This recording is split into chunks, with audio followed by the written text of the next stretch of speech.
हुकूमत की जानिब से कलअदम तंजीमों और उनके अराकीन के खिलाफ क्रैकडाउन के फैसले पर अमल दरामद का आगाज हो गया है और इस सिलसिले में आज अहम पेशरफ्त सामने आई है। वज़ारत दाखिला ने जमात उद दावा और फलाह इंसानियत फाउंडेशन पर पाबंदी का नोटिफिकेशन जारी कर दिया है।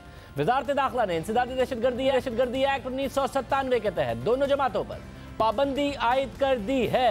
इन दोनों तंजीमों को इंसदादी दहशतगर्दी एक्ट के शेड्यूल 1 में शामिल कर दिया गया है। इन दोनों जमातों पर पाबंदी का फैसला 21 फरवरी को वजीर आजम की जेर सदारत कौमी सलामती कमेटी के इजलास में किया गया था।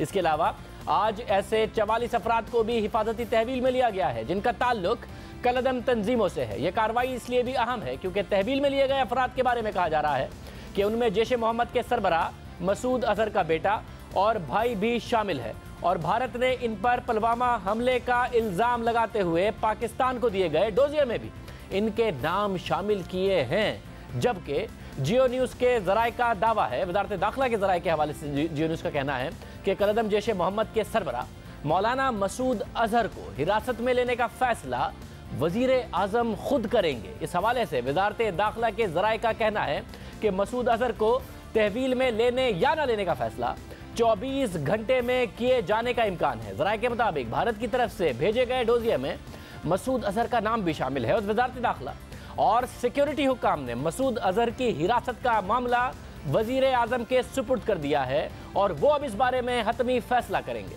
कलअदम तंजीमों के खिलाफ कार्रवाई से मुतालिक वज़ारत दाखिला की जानिब से बयान में तफसीलात बताई गई हैं, जिसके मुताबिक 4 मार्च को वज़ारत दाखिला में नेशनल एक्शन प्लान पर अमल दरामद के हवाले से आला सतह का इजलास हुआ जिसमें तमाम सूबाई हुकूमतों की नुमाइंदगी थी। इजलास में कलअदम तंजीमों के खिलाफ कार्रवाइयाँ तेज करने का फैसला किया गया और इस फैसले के तहत कलअदम तंजीमों के 44 अराकीन को तफ्तीश के लिए हिफाजती तहवील में लिया गया है। इनमें मुफ्ती अब्दुल रऊफ और हम्माद अजहर भी शामिल हैं। हिरासत में लिए गए अफराद पहले ही ज़ेरे निगरानी थे। वज़ारत दाखिला के जारी बयान में कहा गया है कि कौमी सलामती कमेटी में किए गए फैसलों के मुताबिक ये कार्रवाइयाँ जारी रहेंगी। ये कार्रवाई अहम है और हिरासत में लिए गए अफराद के बारे में कहा जा रहा है कि उनमें हम्माद अजहर, मसूद अजहर का बेटा और मुफ्ती अब्दुल रऊफ उसका भाई है और वो शामिल है। कलअदम तंजीमों के खिलाफ कार्रवाई से मुताल्लिक वज़ीर मुमलिकत बराए दाखिला शहरियार आफरीदी और सेक्रेटरी दाखिला आजम सलमान ने भी न्यूज़ कॉन्फ्रेंस में तफसीलात बताई। सेक्रेटरी दाखिला ने हम्माद अजहर और मुफ्ती अब्दुल रऊफ का नाम लिए बगैर कहा कि इनके नाम भारत की तरफ से दिए गए डोजियर में शामिल हैं, लेकिन इनके खिलाफ कोई सबूत नहीं दिए गए। इंडियन डोजियर के अंदर जो उन्होंने हमें चीज़ें भेजी हैं लेकिन उसका एविडेंस हमारे पास अवेलेबल नहीं। ये जो हमें नाम दिए गए हैं जो कि डोजियर के अंदर शामिल हैं, उनको उस डोजियर के अंदर मज़ीद एविडेंस अगर हमें कोई चीज़ मिली जो कि इंडिया ने हमें दिया तो इनके खिलाफ कार्रवाई होगी और अगर नहीं हमें कोई इसके खिलाफ प्रूफ मिला तो ये इंप्रेशन बिल्कुल नहीं होना चाहिए कि हम किसी एक तंजीम के खिलाफ जो है वो एक्शन कर रहे हैं। ये क्रॉस ही बोर्ड हो रहा है, तमाम कलअदम तंजीमों के खिलाफ हो रहा है। इसके अंदर ये जो 2 नाम आपने बताए हैं वो बिल्कुल दुरुस्त हैं।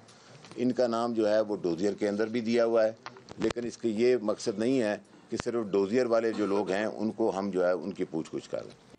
सेक्रेटरी दाखिला आजम सलमान का कहना था कि कलअदम तंजीमों के खिलाफ पहले मरहले में 44 अफराद को हिरासत में लिया गया है और मौजूदा कार्रवाइयों का सिलसिला 2 हफ्ते जारी रहेगा।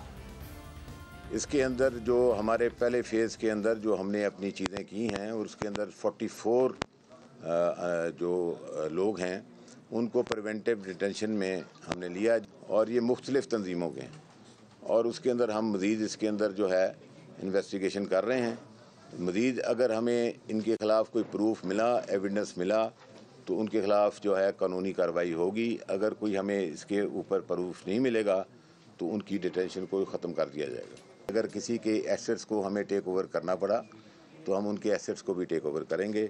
ये जो हमारा एक्शन जो चल रहा है ये एक्शन तकरीबन 2 हफ्ते चलेगा और अगर इसको आगे हमें चलाने की कोशिश ज़रूरत पड़ी तो इसको मज़ीद आगे भी इसका इजाफा किया जाए।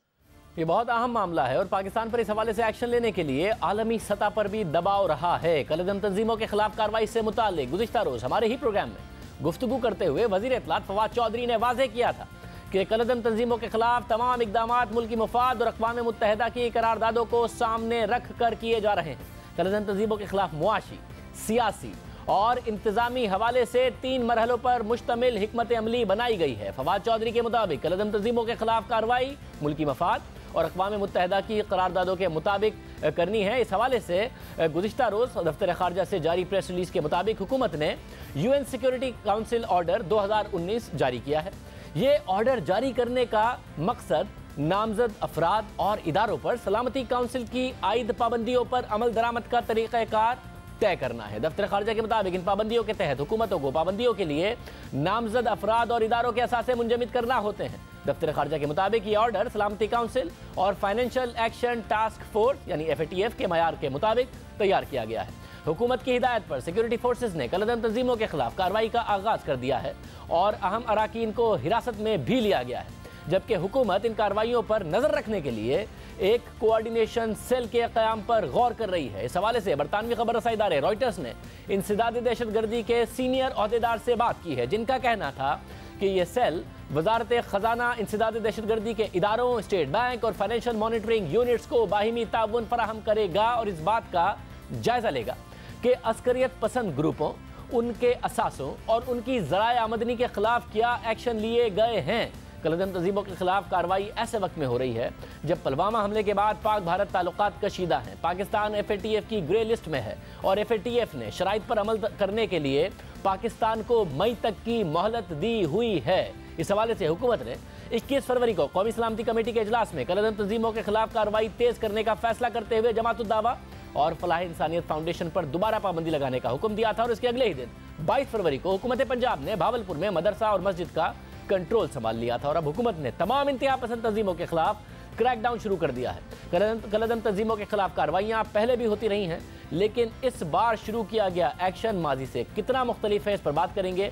इन मामलात पर गहरी नजर रखने वाले सिक्योरिटी उमूर के माहिर और पाक इंस्टीट्यूट फॉर पीस स्टडीज के डायरेक्टर आमिर राना से। आमिर राना साहब, बहुत शुक्रिया, आप बहुत तफसील से इस हवाले से लिखते रहे हैं। जो मुख्तलिफ क्रैकडाउन हुए, नेशनल एक्शन प्लान बना, उसको भी आप ऑब्जर्व करते रहे हैं। फाइनली वजारत दाखिला ने जमात उद दावा और फलाह इंसानियत फाउंडेशन पर पाबंदी लगा दी है। 44 अफराद ज़ेर हिरासत हैं। साथ ही हुकूमत की तरफ से कहा जा रहा है कि सरकारी तहवील में मुख्तलिफ मदारिस और मसाजिद को भी लिया जा रहा है। इस दफ़ा आप समझते हैं कि माजी में भी दावे किए गए, मगर बहरहाल इस दफ़ा मामला अलग है। पाकिस्तान की सिविलियन और अस्करी क़यादत एक पेज पर है, फैसला कर चुकी है और कल वज़ीर इत्तलात ने कहा कि 3 स्ट्रेटजीज भी बना ली गई हैं, 3 स्टेजेस में किस तरीके से ये सारा का सारा काम होगा। आप समझते हैं कि इस दफ़ा मामला संजीदा है और काम पहले से मुख्तलिफ है और बाकायदा क्रैकडाउन हो रहा है? देखिए, सबसे अहम तो था कि गवर्नमेंट का रिजॉल्व और विल जो है वो नज़र आनी चाहिए और इस मर्तबा हमारे अस्करी और तमाम सिविलियन जो इदारे हैं, लगता है कि उनके यहाँ खासी विल भी है और रिजॉल्व भी है। अब 3 मरहलों के अंदर कहा गया है कि ये तमाम चीज़ें मुकम्मल होंगी। अब देखना ये है कि किन किन चीज़ों को तरजीहात हासिल होंगी। क्रैकडाउन के बाद जो लोग पकड़े जाएंगे या जो इनके मेंबर्स हैं, उनके लिए कई तरह की तजावीज़ इस वक्त तेरे हो हैं। उनकी रिहेबिलिटेशन की तजावीज़ भी हैं, उनको पैरामिलिट्री फोर्सेस के अंदर शामिल करने की तजावीज़ भी हैं, उनके लिए कोई अलहदा से कोई कोटा सर्विस बनाने का भी है। बहुत सारी इसमें तजावीज़ हैं। फिर एक चैलेंज उनके लिए है कि जो लोग के साथ आप इंगेज नहीं कर सकते तो उनके साथ क्या होगा, या जिनके ऊपर संगीन मुकदमात हैं, वो एक बड़ा चैलेंज इस वक्त हुकूमत के सामने है। फिर जो इनके एसेट्स हैं पूरे पाकिस्तान में, जिसमें 1000 से ज़ायद स्कूल हैं जमात उद दावा के, और अल रहमत ट्रस्ट जो कालदम जैश मोहम्मद का एक फलाही इदारा है, उसके बहुत सारे इदारे पाकिस्तान में काम कर रहे हैं। उनका क्या मुस्तकबिल होगा, उसका इंतज़ाम किन इदारों के तहत होगा, और जो मदारिस हैं उनको कैसे मॉडल मदरास के अंदर कन्वर्ट किया जा सकता है या नहीं किया जा सकता, ये बड़े चैलेंज हैं। अभी हमें इंतज़ार है कि हुकूमत जिस अपने जामे लाहे अमल का ऐलान करेगी, प्लान का ऐलान करेगी, उसकी क्या तफसीलात होंगी। अभी तक हमें ये पता चल रहा है कि इस किस्म की तजावीज़ ज़ेर गौर हैं। और एक और अहम तजवीज़ ये है कि वो जो FATF की भी रिक्वायरमेंट थी कि हमारे जो कवानीन हैं इंसदाद दहशतगर्दी के, उनको हमने कंपैटिबिलिटी डेवलप करनी है, जो ग्लोबल हमारी ट्रीटीज़ हैं काउंटर टेररिज्म की, यूनाइटेड नेशन सिक्योरिटी काउंसिल्स की, ताकि ये जो लोग बाज़ दफ़ा फंडामेंटल राइट्स का जो राइट यूज़ करके या लीगल कवर यूज़ करके रिहा हो जाते हैं, तो उनको उसका रास्ता रोका जा सके।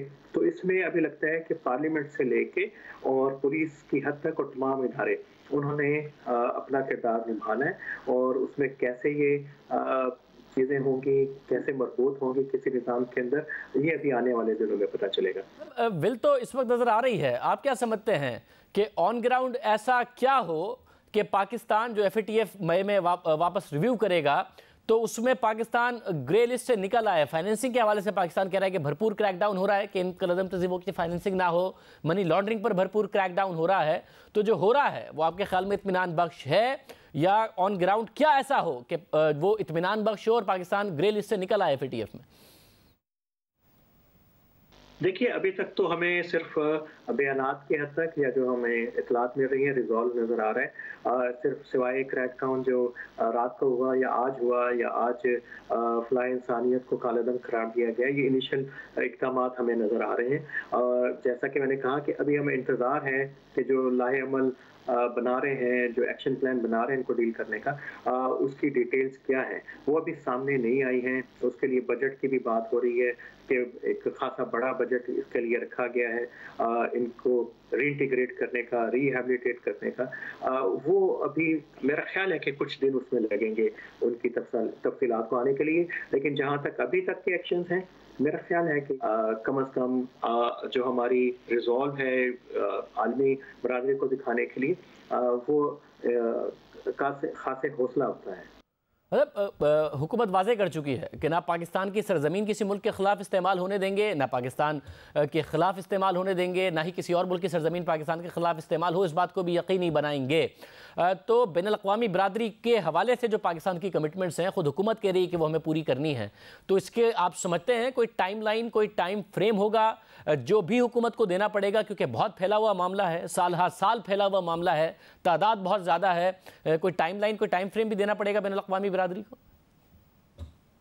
देखिए, टाइमलाइन तो हम पहले से दे चुके हुए हैं। जो हमारा FATF के साथ या उसके एसोसिएट इदारे APG के साथ जो हमारी कमिटमेंट थी, वो पूरा का पूरा हमने एक्शन प्लान खुद दिया था उनके मशावरत से, और टाइम फ्रेम खास तौर के ऊपर वो हमने खुद तय करके दिया था कि इस अरसे में इन 10 नुकात के जो ज़ैली शिके हैं इनके ऊपर हम इम्प्लीमेंट करेंगे। और इसकी जो आखिरी डेडलाइन है वो मई के अंदर है, आपके इल्म के अंदर है। और उसमें जो सबसे क्रूशल और क्रिटिकल जो पॉइंट था वो इन्हीं कालेदम तंजीमों को कि मौसर इनका फ्रेमवर्क था, इनका लीगल फ्रेमवर्क था कि इनको जो ख़ास तौर के ऊपर इनके नॉन ट्रेडिशनल वेज हैं फंड कलेक्शन के, उनको रोका जा सके।